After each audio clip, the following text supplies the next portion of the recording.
కొన్ని కోట్ల జన్మలు తపస్సు చేస్తే వచ్చేటటువంటి జ్ఞానం ఆ శ్లోకాలు రోజు చదువుకోవడం వల్ల వస్తుంది. నే చెప్పట్లేదు, శంకరులు చెప్పేశారు ఆఖరి శ్లోకంలో. సర్వాత్మత్వమితి స్ఫుటీకృతమిదం యస్మాదముష్మిన్ స్తవే తేనాశ్వశ్రవణాత్ తదర్థమననాత్ ధ్యానాచ్చ సంకీర్తనాత్.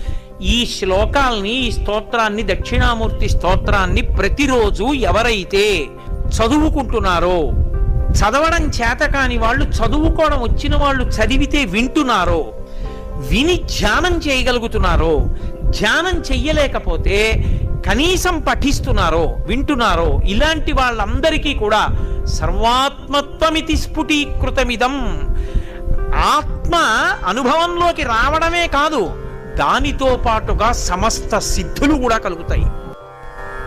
మౌన వ్యాఖ్య ప్రకటి